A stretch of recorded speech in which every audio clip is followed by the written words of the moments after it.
Bonjour cher Sangha. Aujourd'hui c'est le 7 mai de l'an 2004 et nous sommes à la dernière journée de notre retraite francophone.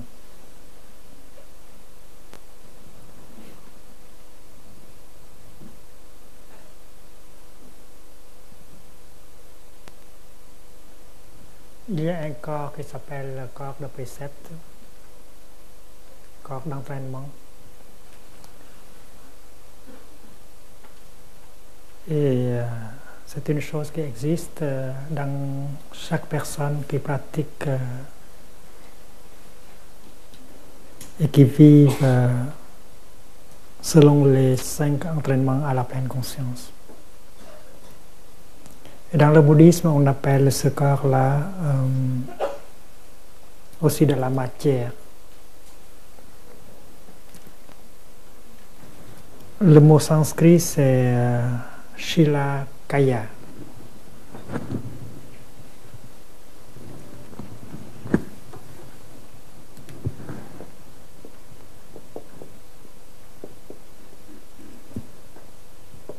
Kaya, c'est le corps. Et Shila, ce sont des entraînements à la pleine conscience. Dans le vieux temps, on dit précepte. Dans la présence d'une sangha, vous faites le vœu de recevoir et de pratiquer les 5 entraînements à la pleine conscience. Et après avoir reçu les 5 entraînements dans la pleine conscience, vous sentez de l'énergie en vous. Il y a une détermination à vivre, à pratiquer selon cette pleine, ce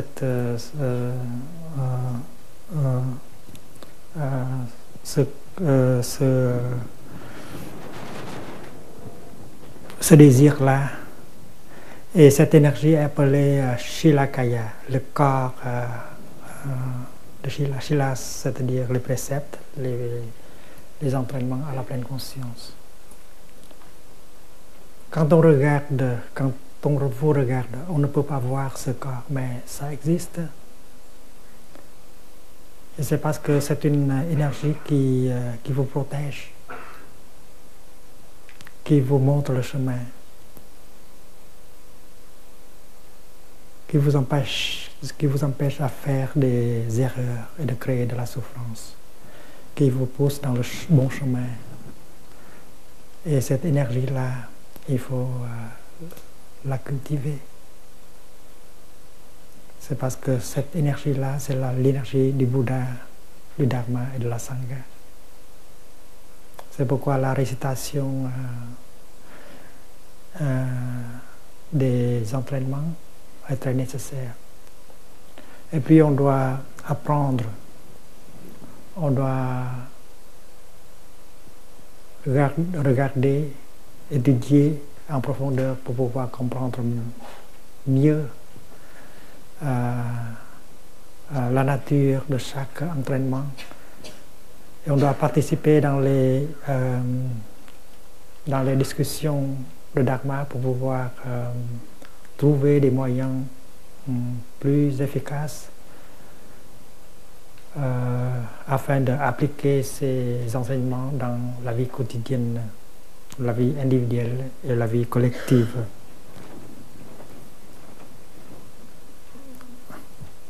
Ce corps existe et ce corps se manifeste dans l'action, la parole et la pensée.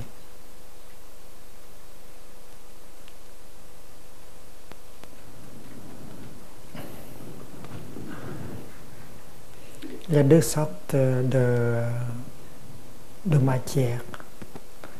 La matière que vous pouvez toucher, que vous pouvez voir. Et il y a la matière appelée non manifestée.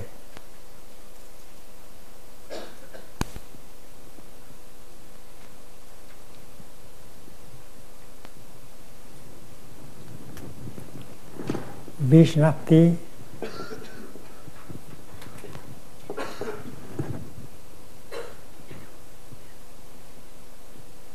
c'est une manifestation.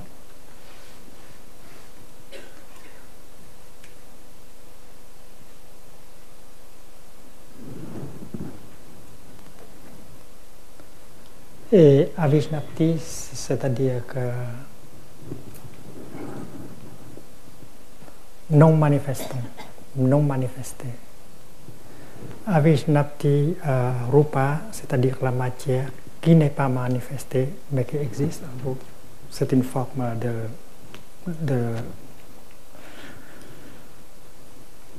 d'énergie.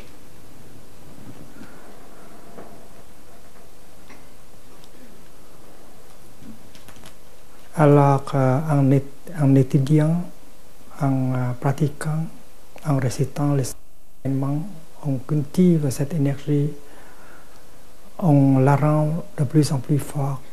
C'est parce que cette énergie va vous protéger, va vous guider, va vous procurer beaucoup de solidité, de liberté et de bonheur.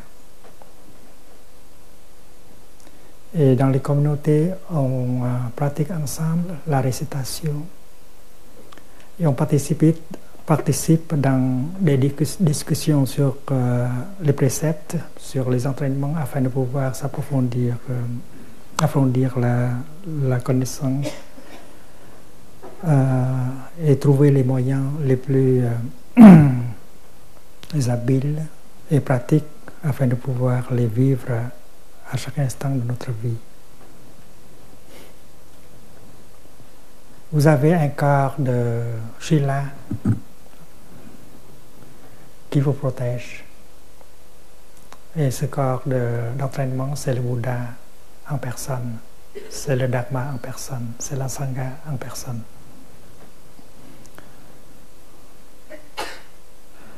Le Bouddha, comme nous, emploie des mots et des concepts pour pouvoir partager sa sagesse et sa pratique.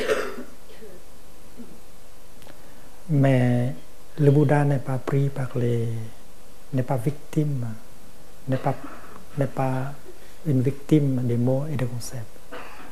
Il demeure libre vis-à-vis des mots et des concepts. Il s'en sert, mais il est libre.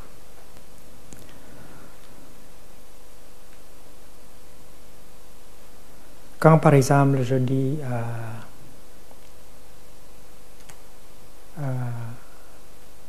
la pluie tombe, alors je me sers des mots pour exprimer quelque chose. Mais dire la pluie tombe, c'est une chose assez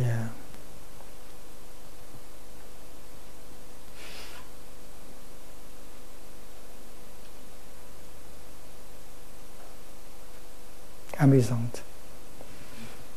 C'est parce que si elle ne tombe pas, elle n'est pas de la pluie. N'est-ce pas? Imaginez une pluie qui ne tombe pas.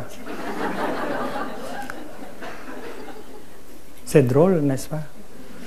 Et nous sommes habitués à cette sorte de parler. La pluie tombe. Et le vent souffle. Imaginez le vent qui ne souffle pas, c'est pas du vent du tout. Et c'est notre manière de penser et de parler. On n'en est pas consciente. Le Bouddha nous invite à regarder plus profondément dans notre manière de penser et d'agir. C'est parce que la pensée est la fondation de l'action. Si on pense mal, on agit mal. La méditation, c'est pour regarder, pour être en contact avec la réalité et ne pas être trompé par les mots et les concepts. Quand Descartes dit « je pense »,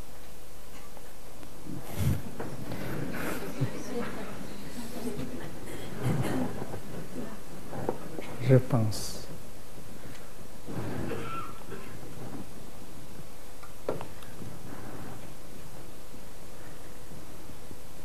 Il a pensé qu'il dit une vérité. Il exprime une vérité, il décrit une vérité. Il y a le jeu, il y a la pensée, qui sont des choses séparées. Et il a voulu faire de la logique. Je pense, donc je suis.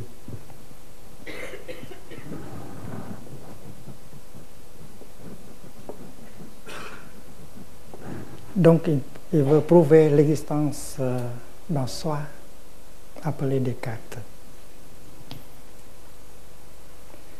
Mais si vous pratiquez le regard profond dirigé vers les 5 skandhas, la forme, les sensations, les perceptions, les formations mentales et la conscience-connaissance,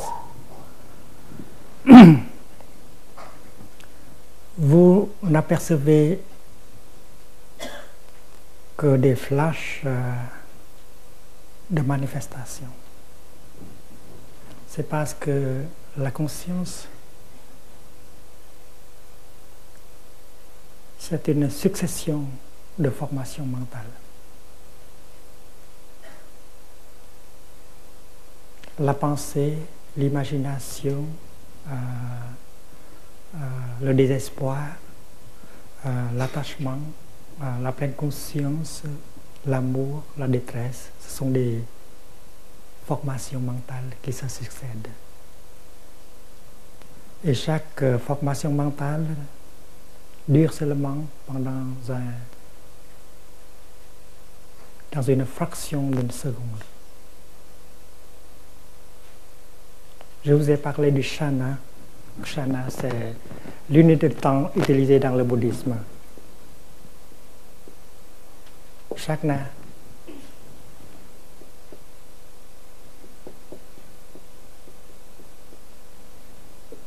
Et chaque seconde est équivalent à quelque chose comme 77 kshana.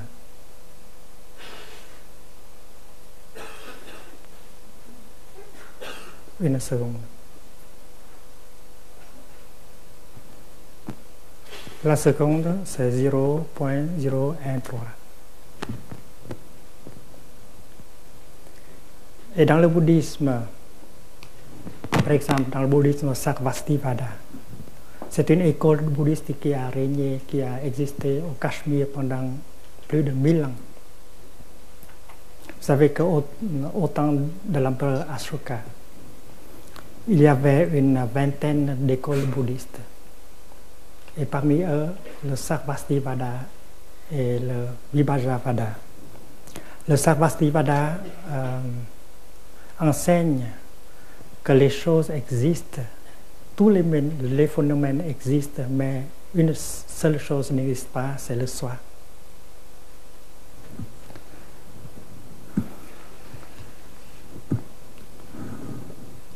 Sarvastivada. Asti, ça veut dire exister. Et Sarva veut dire que tout existe. Et Vada, c'est équivalent à notre isme, comme christianisme, bouddhisme, matérialisme. Donc, c'est l'enseignement selon lequel tout existe, sauf une chose, le soi. Le temps, l'espace, la terre, l'eau, le feu, tout ça existe. Les formations mentales, tout ça existe. Mais il y a une chose qui n'existe pas, c'est le soi. Et puis il y a l'autre, Vibhajavada.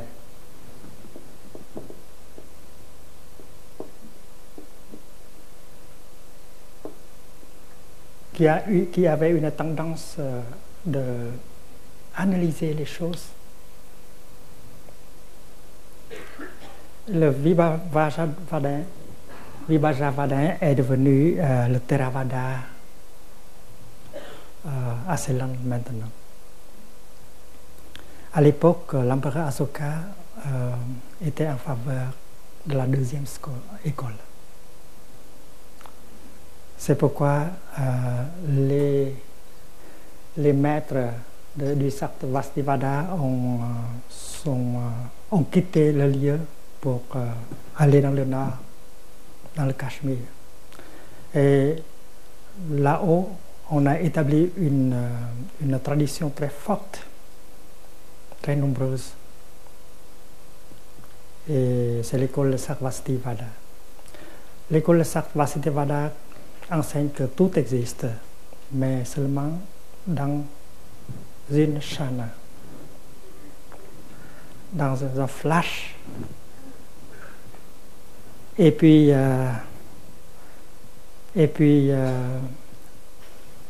la suivante manifestation continue. Donc, selon le Sarvastivada, la nature est chose. Les choses ont la nature qu'on appelle aujourd'hui la nature cinématographique. Il y a des moments, il y a des plans fixes, mais ça existe seulement pendant une fraction d'une seconde. Et c'est à cause du fait que les choses continuent à se manifester et se succèdent, on a l'impression qu'il y a une continuation, il y a quelque chose de stable, de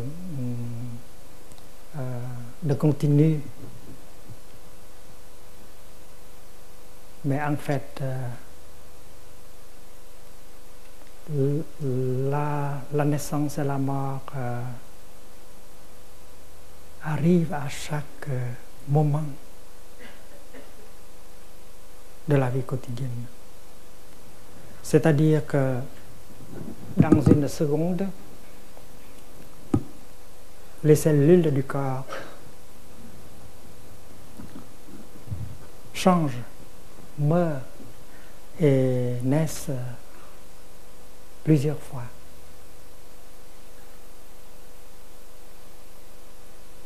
Alors il y a des formations qui durent seulement dans une fraction de seconde.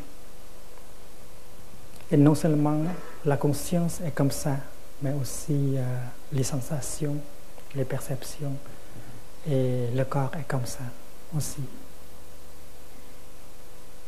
Donc il n'y a seulement que des manifestations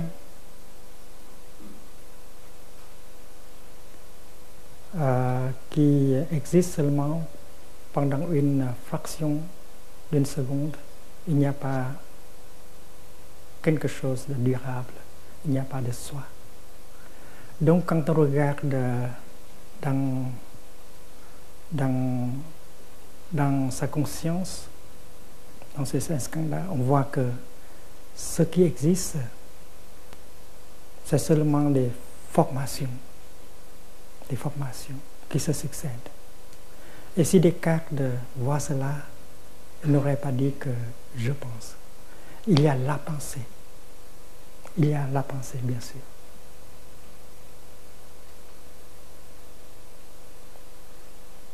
Et le penseur,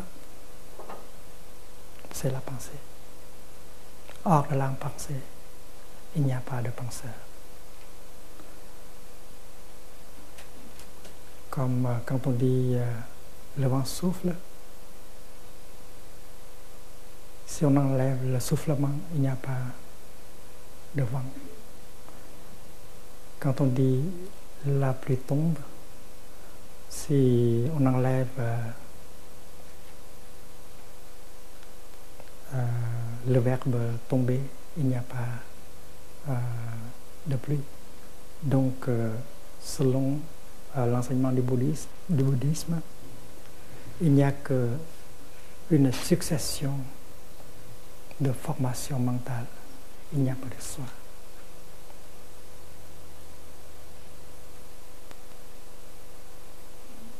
Il y a l'action, mais il n'y a pas d'acte. Et quand nous regardons en profondeur, nous voyons que nous sommes le temps. Nous sommes le temps et l'espace dans lesquels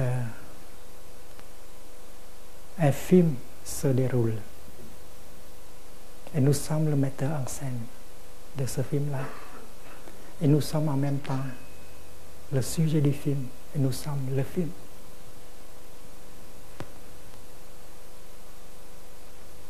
Il n'y a pas de metteur en scène hors du film. Il n'y a pas de soi hors de 5 scandales, forme, sensation, perception, formation mentale et conscience, connaissance. Donc, si vous êtes pratiquant de la méditation, ce sera intéressant de vous entraîner à regarder les choses telles qu'elles sont.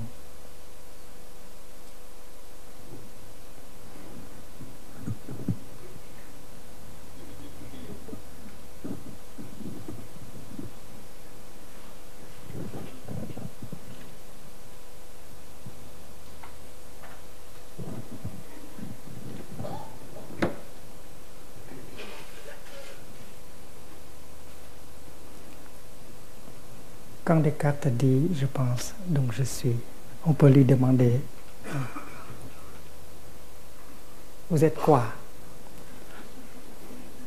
Il va vous dire que « je suis la pensée ». Quand vous pensez, vous êtes la pensée. Quand vous vous mettez en colère, vous êtes la colère. Quand vous aimez, vous êtes l'amour. L'action,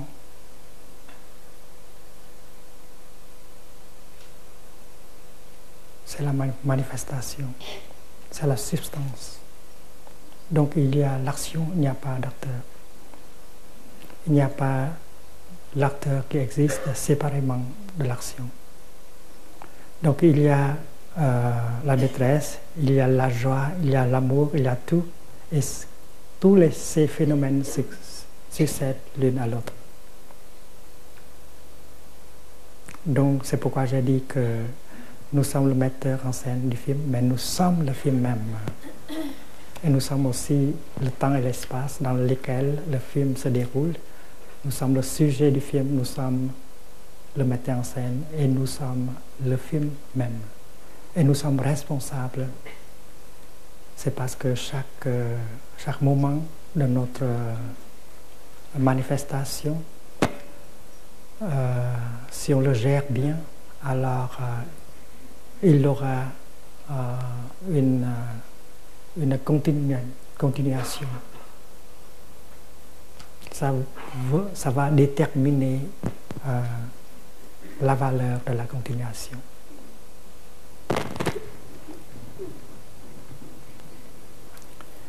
Si vous êtes le nihiliste, vous croyez qu'après votre mort, il n'y aura rien. Mais c'est une chose impossible. Vous avez vu déjà que c'est impossible pour un nuage de mourir. Le nuage ne peut pas passer de l'être au non-être. Le nuage peut devenir pluie, neige, etc. Mais pas néant. Les humains aussi, quand ils meurent, ils ne meurent pas. Ils ne passent pas de l'être au non-être. Comment? Imaginons une chandelle qui brille, qui offre de la lumière,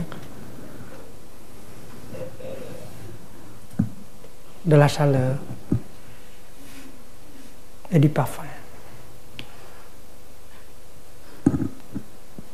Et vous pouvez dessiner une ligne ici représentant la fin de la chandelle. la mort de la chandelle.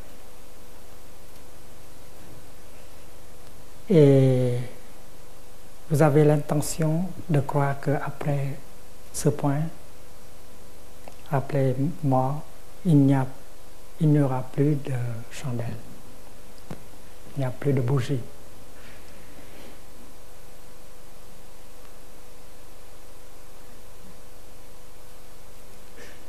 Qu'est-ce qu'on va devenir quand ce moment arrive? Cette question peut être répondue avec une autre question. Qu'est-ce qu'il arrive dans le moment présent?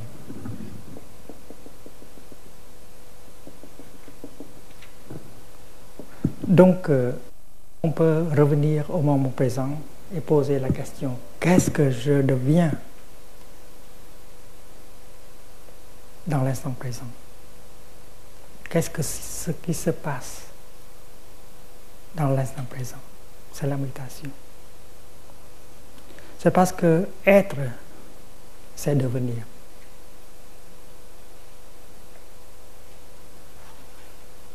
Le mot devenir est beaucoup mieux que le mot être. On devient.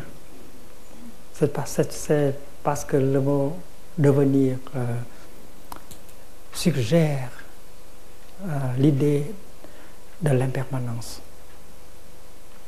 Vous n'êtes pas la même personne dans deux moments consécutifs. C'est parce que le changement arrive à chaque moment de votre vie quotidienne. Donc, le devenir, c'est un meilleur mot que le mot être ou vivre. Donc, au moment présent, la chandelle est en train de devenir. Elle offre la lumière, la chaleur, le parfum.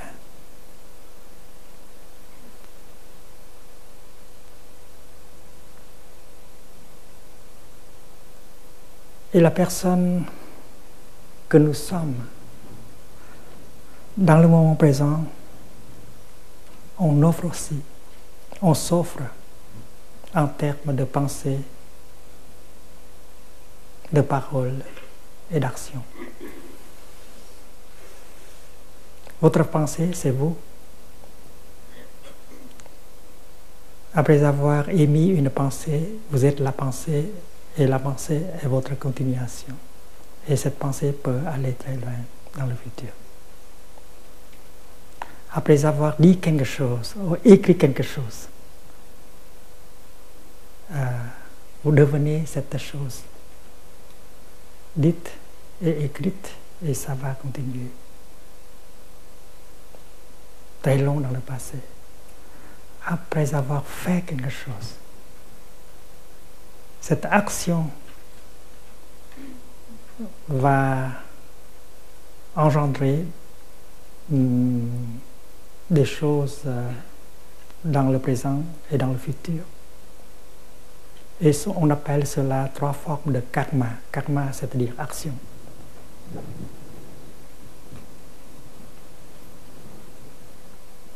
Karma, c'est l'action.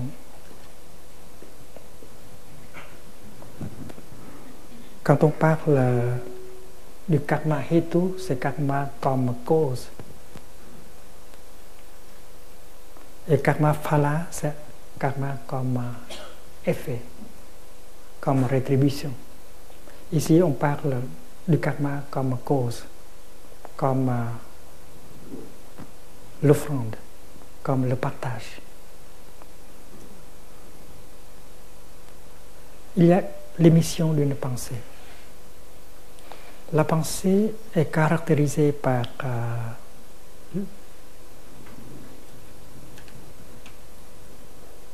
l'amitié, par la compassion,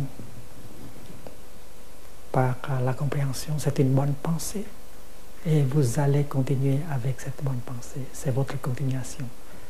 Ce sont vos enfants. C'est vous-même. Et ça ne se perd pas. Rien ne se perd.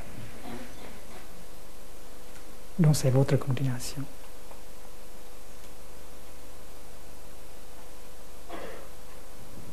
Supposons que je trace une ligne comme ça, représentant le temps. Et supposons que je prise ce point comme le point de votre naissance. Et supposons que je prends un autre point indiquant le moment de votre soi-disant mort.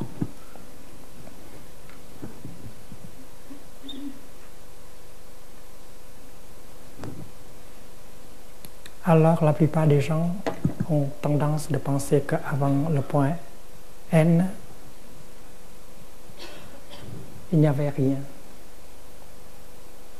C'est le néant, c'est le non-être.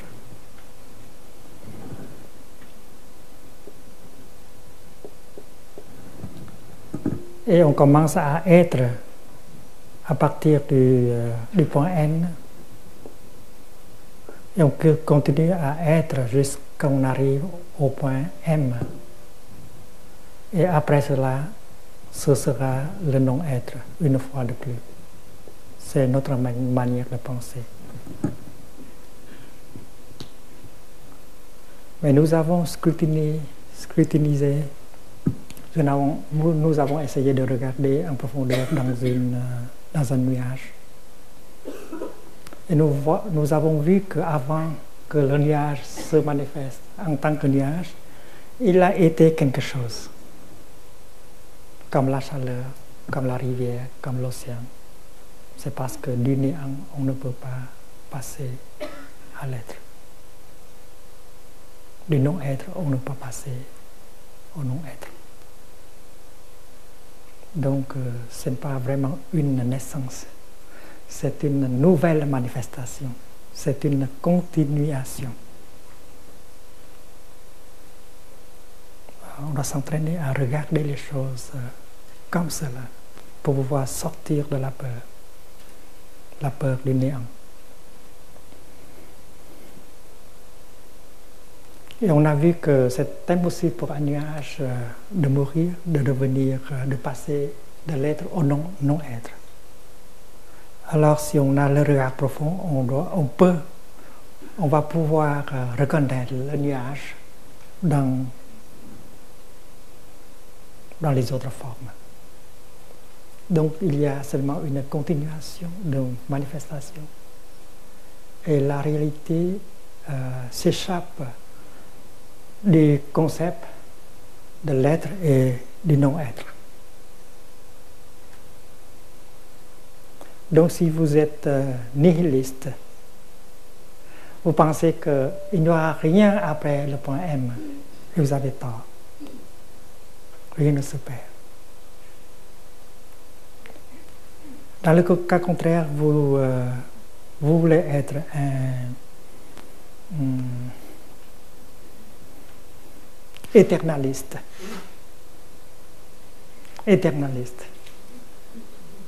Vous croyez à une âme qui demeure la même chose à travers le temps et l'espace. Vous avez tort. C'est parce que quand vous regardez en profondeur, vous ne voyez rien de permanent. Tout change. Tous les phénomènes ont de nature cinématographique. Votre corps, vos sensations, votre esprit. Et grâce à l'impermanence qu'on peut évoluer, qu'on peut changer.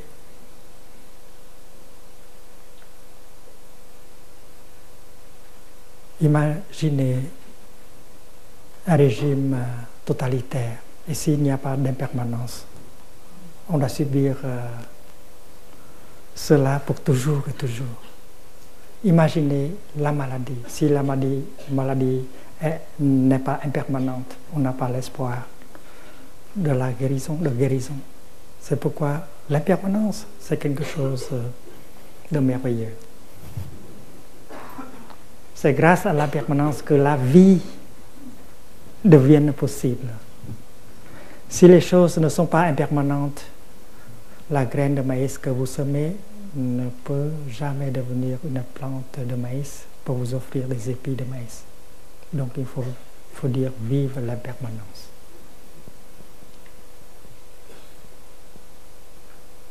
L'impermanence est une note joyeuse dans la musique de la vie. L'impermanence est le nom de soi.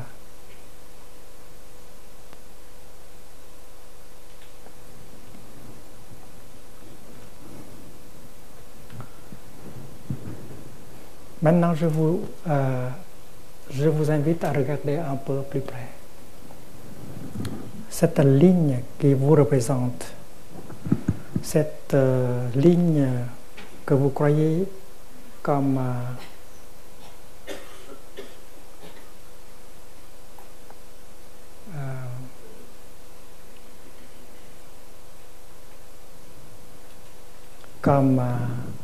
votre passage dans l'existence.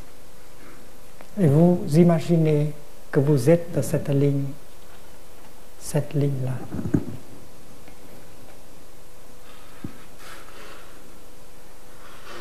Les gens posent la question, qu'est-ce que je deviens après le point M? Et on est invité à poser l'autre question. Moment présent. Qu'est-ce qu'on devient dans le moment présent? Et c'est une chose que vous pouvez voir clairement. Ce qui est en train de se dérouler dans le moment présent avec la pleine conscience, vous pouvez le voir très très clairement. Il y a une émission d'une pensée. C'est ce qui arrive dans le moment présent. Et vous pouvez regarder en profondeur la pensée pour voir si c'est une pensée juste, une pensée qui va vous continuer bien. Vous voulez être continué d'une manière acceptable, belle. Et vous devez émettre des pensées qui sont dignes de vous. Des pensées caractérisées par la non-discrimination, la compassion, l'amour. Est-ce que vous pouvez émettre des pensées comme ça? La réponse est oui. Si vous avez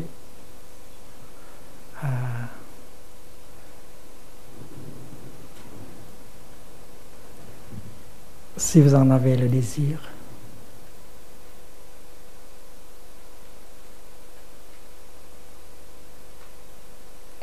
Apprendre à penser juste. Apprendre à émettre des pensées justes. Vous savez, pour pouvoir émettre des pensées justes, il faut avoir de la vue juste. C'est parce que la vue juste, c'est la base de toute pensée et de toute parole, de toute action. Et c'est pourquoi dans le noble sentier octuple du bouddhisme, la vue juste est mentionnée au premier plan. La vue juste. Et le Bouddha nous indique la voie pour acquérir la vue juste. Il faut s'apprendre, il faut s'entraîner à regarder les choses dans leur nature impermanente, non-soi, inter-être. Et vous pouvez vous sortir des notions comme être, non-être, venu, départ, naissance, mort. Vous aurez une vue juste de la réalité. Vous pouvez toucher l'incité de la réalité.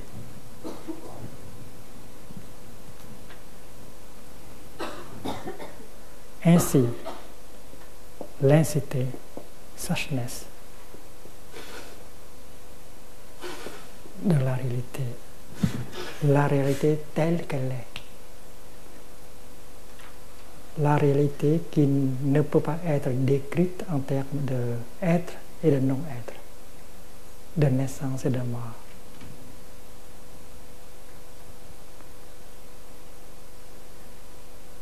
Si on dit que Dieu est la fondation de l'être,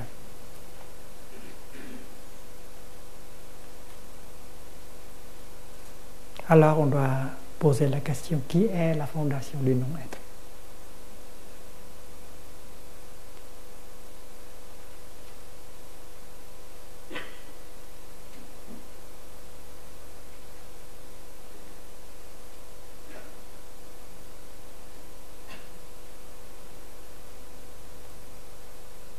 Et c'est par cette raison-là on a dépensé beaucoup de temps pour discuter sur le thème si Dieu existe ou non.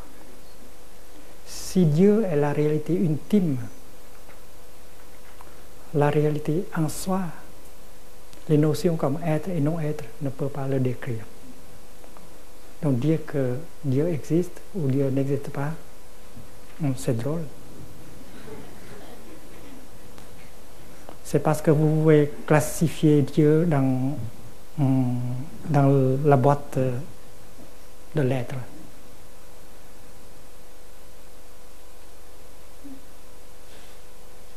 Et les autres choses dans la boîte du non-être.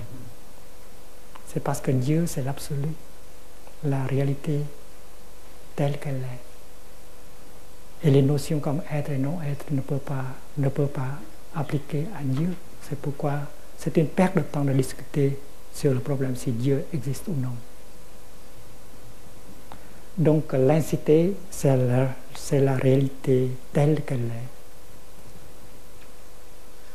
Cette réalité ne peut pas être décrite en termes d'être, non-être, naissance, mort, etc.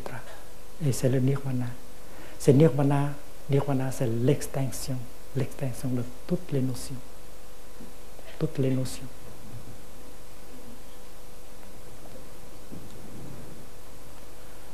Donc, dans l'instant présent, vous êtes en train de produire des pensées.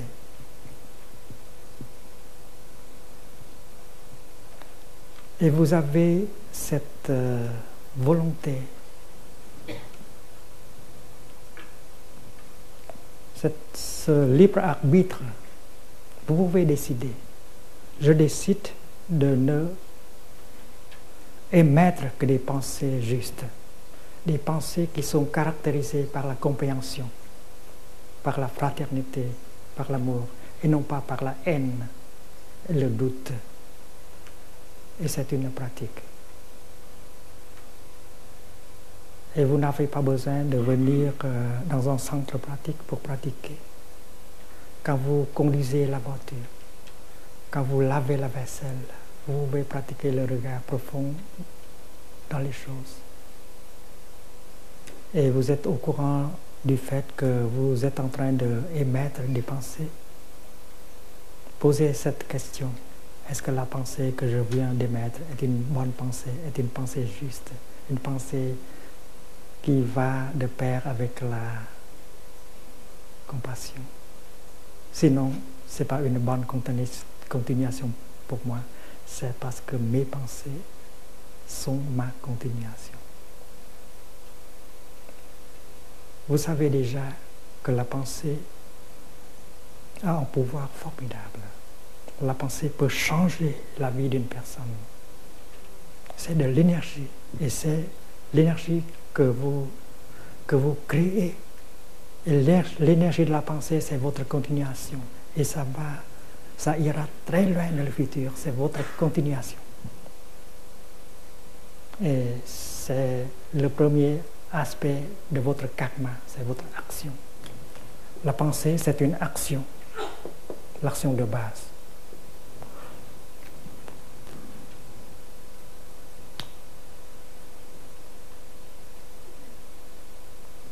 Et puis, il y a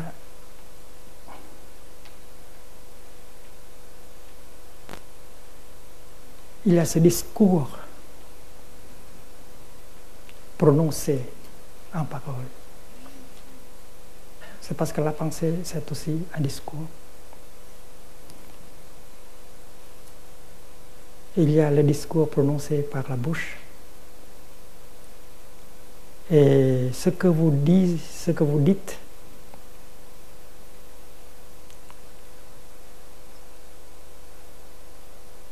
ça vient de l'énergie et ça produit de l'énergie. Le quatrième entraînement à la pleine conscience, c'est pour vous aider à émettre des paroles justes, des paroles qui puissent engendrer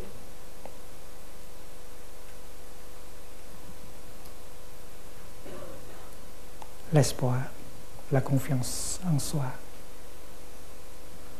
C'est pour réconcilier, c'est pour aider les autres de voir plus clair. Alors, cela la pensée juste et vous êtes capable d'émettre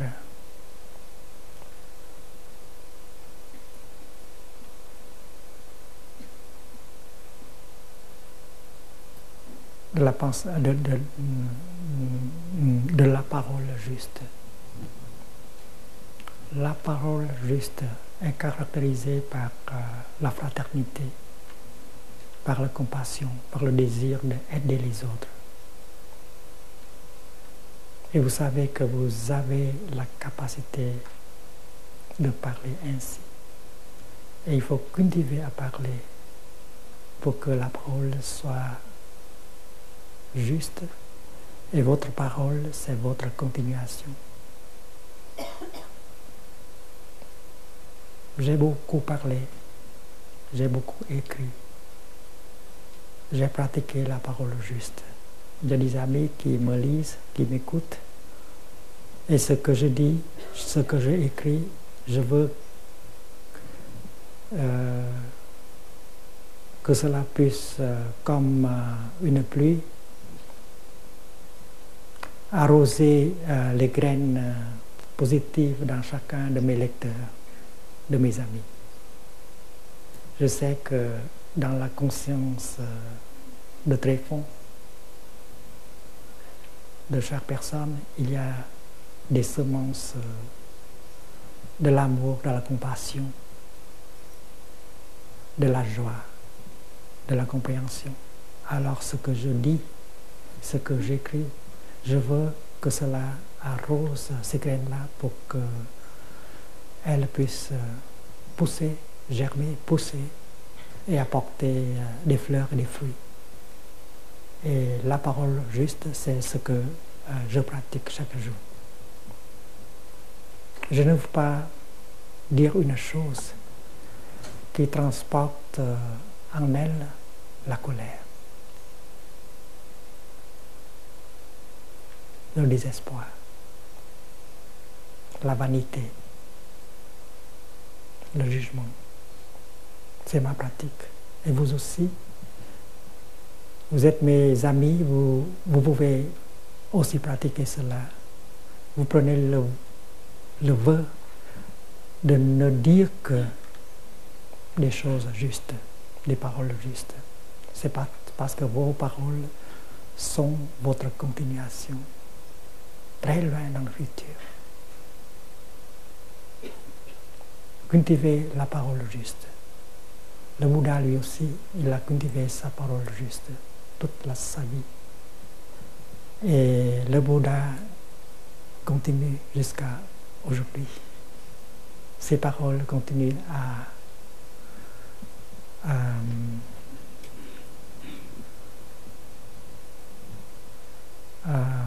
être là pour nous.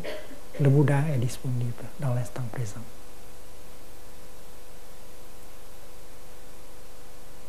Le Bouddha est contenu par ses pensées, par ses paroles et par ses actions. Vous aussi, vous allez continuer par vos paroles, par vos pensées et par vos actions. Vous ne pouvez pas accepter le point de vue du nihiliste. C'est parce que vous savez très bien que c'est impossible pour vous de mourir et de devenir néant. Vous continuez toujours. c'est parce que chaque moment de votre vie, vous émettez des pensées de la parole et de l'acte, l'action physique. Ce que vous faites par votre corps, c'est aussi le karma. Aider les gens, sauver les gens, servir les gens avec l'action, c'est votre continuation. Et c'est ce que le Bouddha a fait. Et vous êtes des amis du Bouddha, vous pouvez faire la même chose. Et votre vie va avoir une signification. Ce sera une vie très belle si vous pouvez faire comme le Bouddha.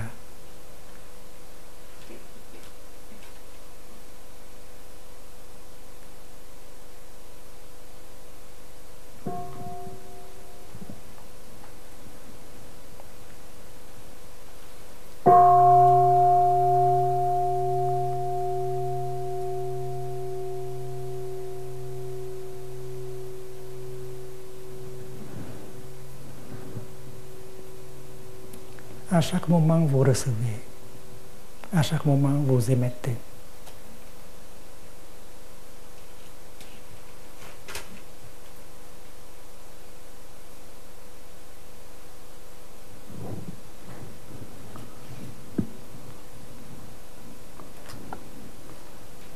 À cet instant, la chandelle, la bougie reçoit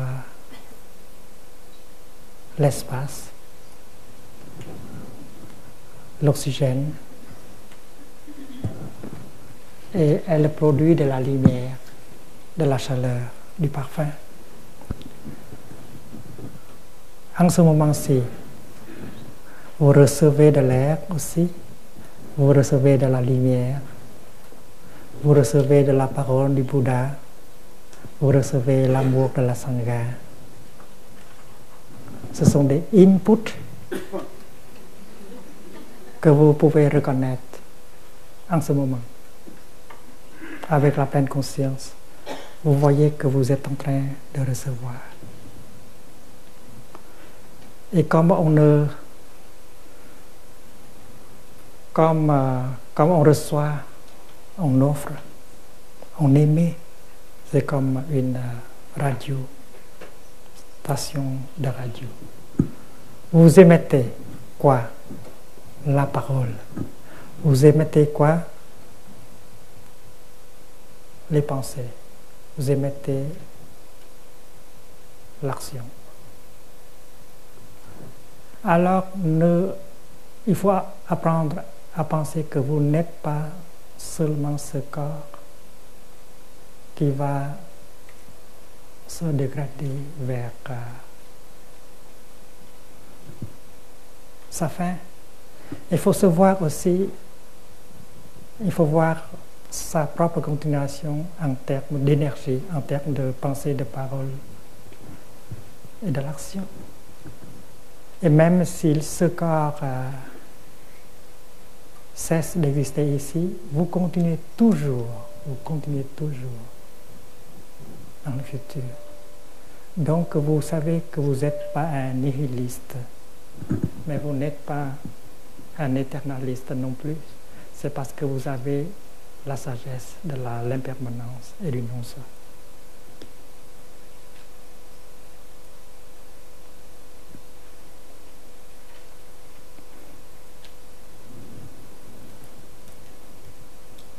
Si vous pratiquez le regard profond, vous pouvez vous voir déjà dans le futur.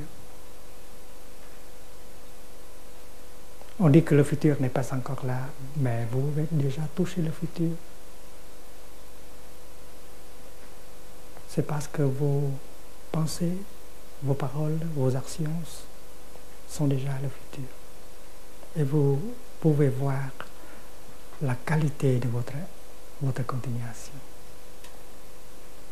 Il faut s'assurer une bonne continuation.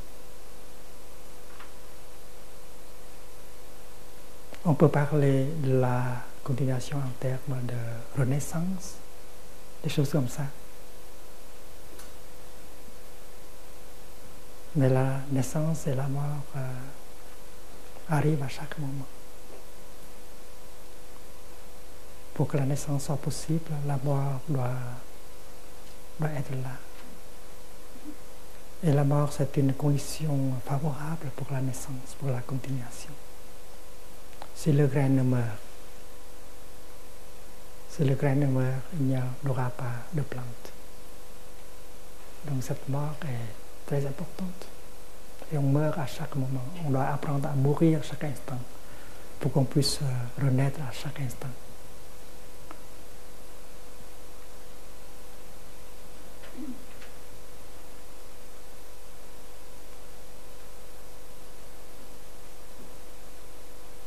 Si vous regardez en profondeur, vous pouvez déjà voir votre continuation.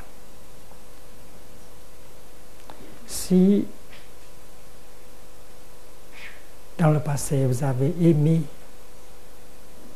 des pensées, des mauvaises pensées, vous avez fait déjà souffrir les autres et vous-même, et cette souffrance est encore là, en vous et dans les autres.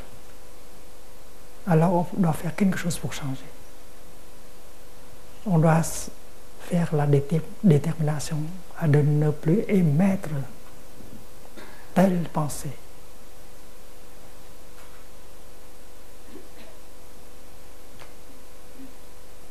Il faut avoir la détermination d'émettre des pensées de nature opposée. Ce sont des pensées qui caractérisent, qui transportent la compassion. La compassion, c'est une chose possible. Hier, il y a un ami a posé cette question. Elle a beaucoup de souffrance vis-à-vis de son employeur.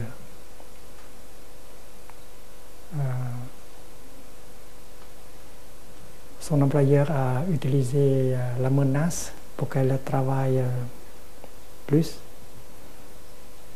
Et il a pensé que si on a peur, si on a peur de perdre son emploi, alors on doit travailler mieux. Mais en faisant cela, on fait souffrir les gens, et les gens travaillent moins bien.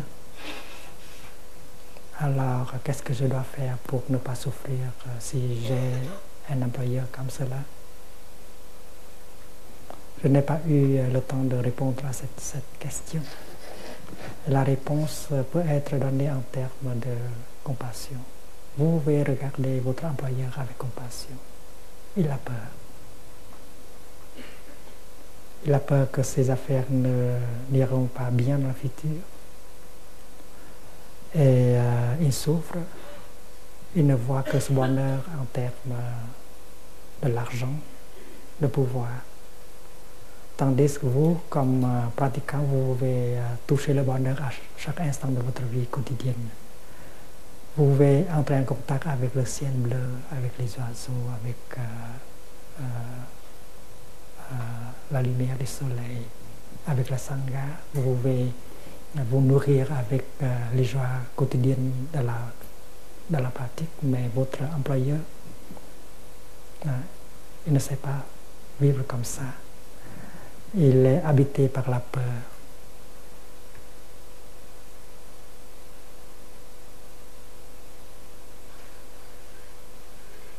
L'incertitude, le désir. Alors vous pouvez le regarder avec compassion. Pauvre homme, pauvre femme, il souffre. Et comme ça, vous pouvez le regarder avec compassion. C'est une merveille. Les yeux, vos yeux sont maintenant habités par l'énergie de la compassion. Il a dit des choses comme ça, mais vous pouvez encore le regarder avec amour, avec compassion. C'est parce que vous ne souffrez pas. Vous avez de la sagesse, vous avez de la compassion. Vous êtes protégé, vous ne souffrez pas. C'est lui, c'est elle qui souffre. Alors vous avez l'intention de l'aider à souffrir moins. vous êtes déterminé à l'aider. Un jour, vous pouvez lui dire quelque chose afin de l'initier à la pratique de la pleine conscience pour qu'il puisse toucher au vrai bonheur. Alors avec la compréhension, avec la compassion, vous êtes protégé, vous ne souffrez pas. C'est votre employeur qui souffre, il a besoin d'aide. Et vous pouvez être la personne qui va l'aider.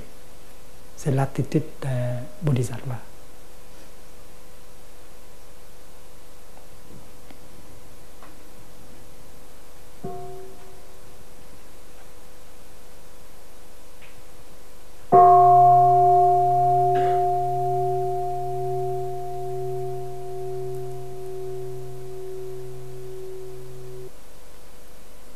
Et la pensée que vous avez de lui, de elle, va être une pensée compassionnante, pleine de compréhension.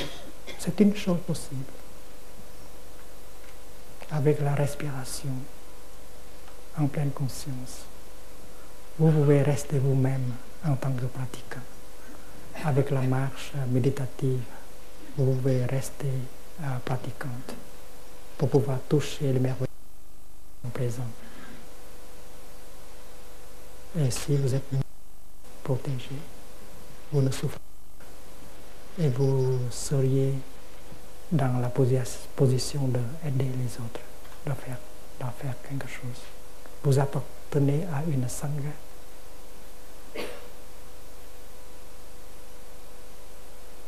Et le Bouddha est un membre de votre sangha. Le Bouddha vous accompagne dans votre pensée, dans vos paroles, dans votre action. Et vous êtes une continuation du Bouddha. C'est une chose possible.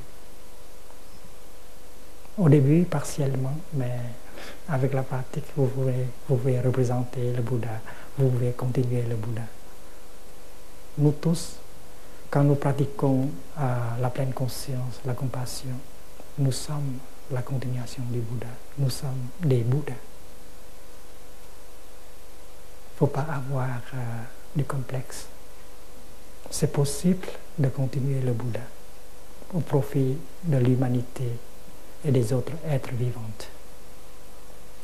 Et vous pouvez faire de votre vie une vie très belle. Et ce qui fait de la vie, ce qui rend la vie belle, c'est la compassion et la compréhension. Et le Bouddha est quelqu'un qui est muni de la grande compréhension et de la grande compassion. Nous avons une graine de compassion en nous. Nous pouvons arroser cette graine de compassion tous les jours, tous les moments. Nous avons une graine de compréhension en nous.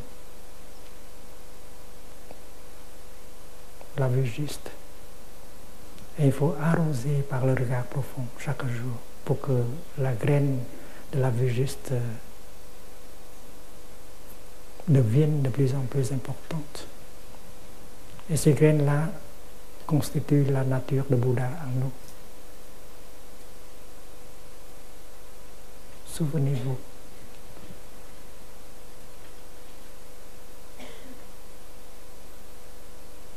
Le Bouddha n'est pas un Dieu. Le Bouddha, c'est un être humain comme nous tous. Le Bouddha, c'est notre ami.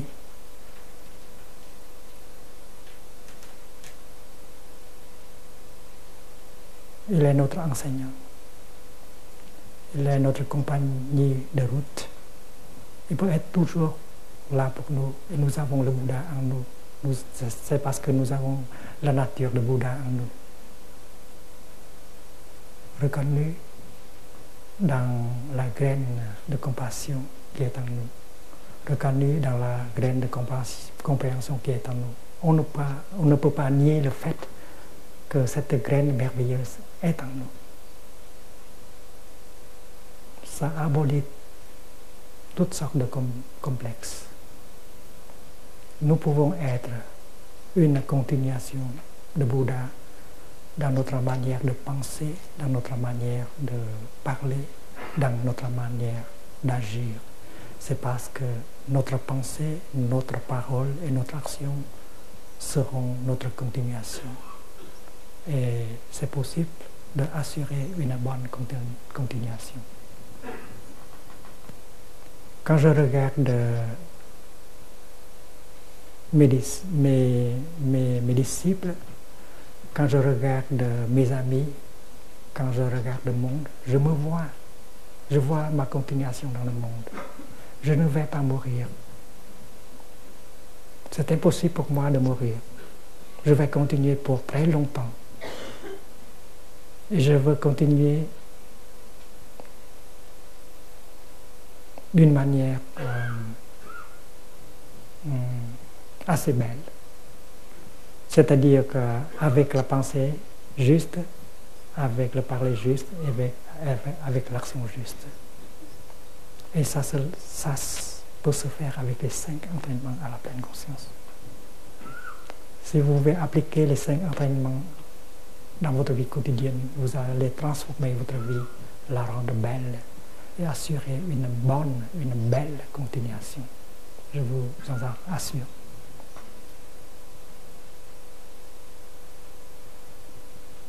Et n'oubliez pas que la Sangha est toujours là pour vous soutenir, pour vous protéger, pour vous aider. Chaque fois que vous avez de la difficulté, pensez à la Sangha, revenir à la Sangha. Vous avez une famille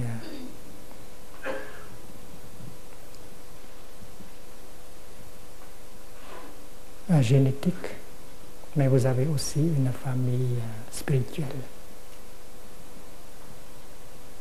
Et le Bouddha, c'est votre parent dans la vie spirituelle. Votre enseignant, vos frères et vos sœurs dans le Dharma, ce sont des membres de votre famille spirituelle. Ils sont toujours là pour vous soutenir, pour vous protéger. Ils pratiquent comme vous les entraînements à la pleine conscience. Ils sont protégés par leur pratique.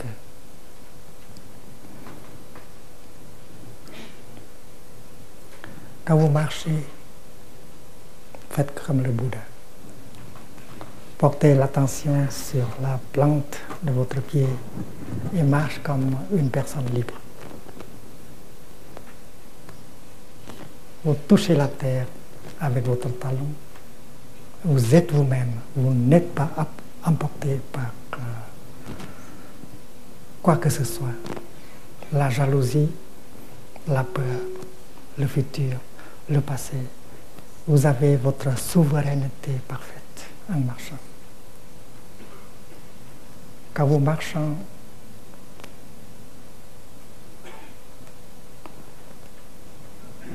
au bord d'une rivière, en marchant, en vous promenant,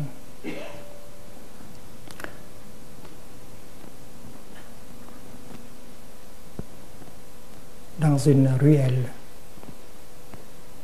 même dans le supermarché, vous marchez comme un homme libre, une personne libre, une femme libre. Moi, je le fais. Je vais marcher pas très fréquent. De temps en temps, je vais marcher. Au supermarché, je regarde les choses.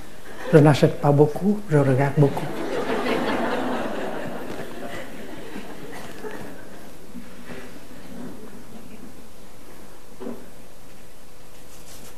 Une fois, je suis allé au supermarché, j'ai passé 1h30 dans le marché. Je marche comme ça, je regarde comme ça.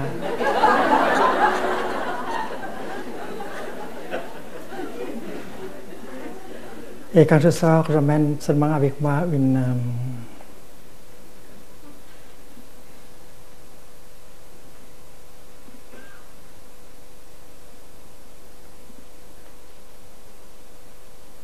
cái gì sư cô, cái mà để mà hả?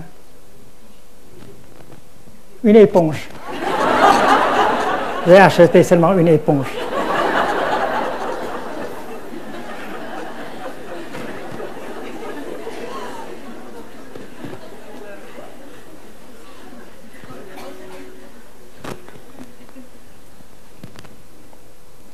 Donc, si vous êtes mon ami,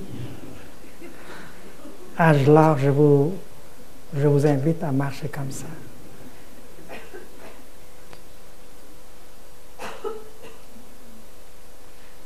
N'importe où vous allez, vous pouvez marcher comme le Bouddha, comme une femme libre, comme un homme libre. Portant votre attention sur la plante de votre pied et marchez comme ça. La liberté, ça donne beaucoup de joie, ça donne beaucoup de bonheur.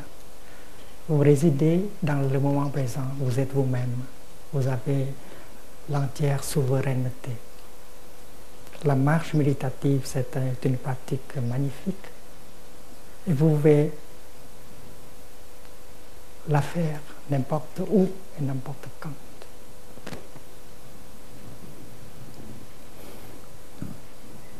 Ce que nous avons appris durant la retraite, on peut continuer à la maison. Quand on mange, seul ou avec des proches, on peut transformer le repas en temps de pratique. On mange en telle sorte que la liberté et la joie soient possibles pendant tout le repas. Et avant de manger, on regarde profondément dans la nourriture pour s'assurer que la nourriture nous est bonne.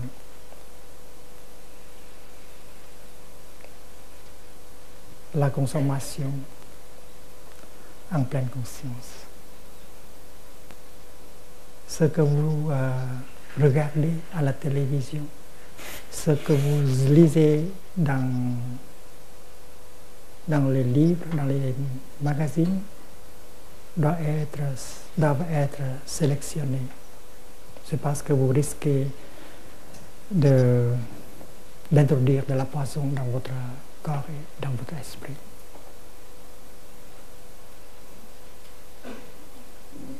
Vous avez le Bouddha, le Dharma et la Sangha avec vous. Vous n'êtes pas seul. Et comme ça, vous êtes beaucoup plus solide, plus libre à continuer. Si vous avez besoin, vous pouvez toujours écrire une lettre ou téléphoner à la Sangha. Il faut garder le contact pour préserver votre solidité, votre liberté. Avec les 5 entraînements à la pleine conscience, vous êtes protégé. Vous pouvez commencer un nouveau départ dans votre vie, à votre profit, au profit de vos proches. Je vais demander au monastique de venir offrir le chant pour conclure cette retraite. Offrir notre gratitude au Bodhisattva et au Bouddha de nous avoir protégés pendant toute la retraite.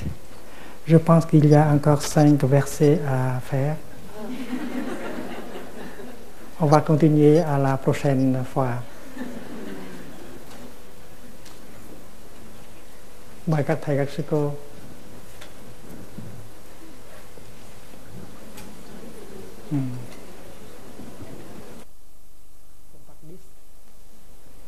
Chaque fois qu'on écoute l'enseignement, la pluie du Dharma tombe. Et les semences positives en nous sont arrosées.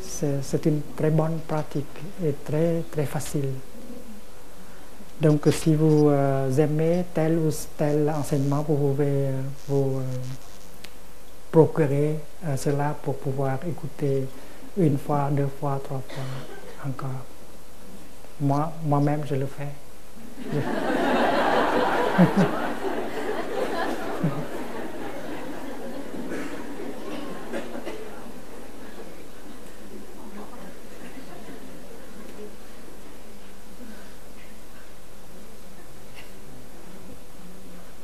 On va tout ensemble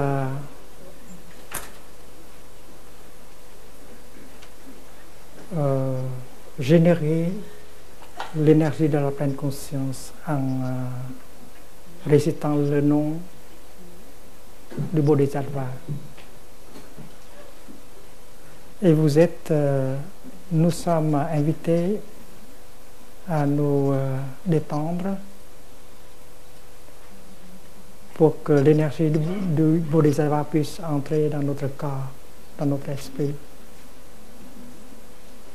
pour notre transformation et guérison.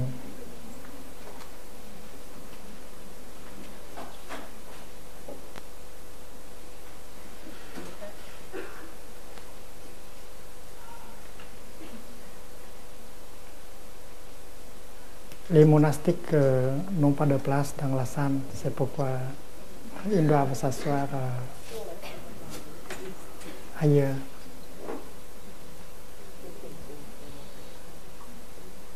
Ce matin, j'ai parlé à l'abbesse et je dis que cette salle de méditation doit être élargie, n'est-ce pas?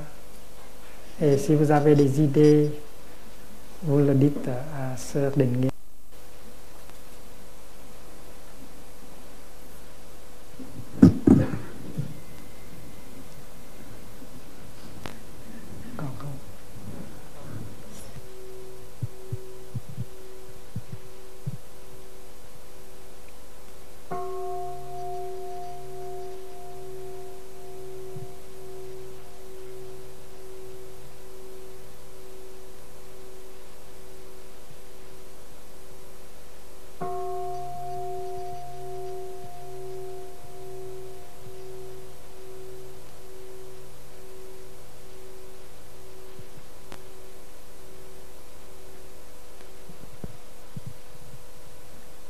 Nam mô Bồ Tát Quan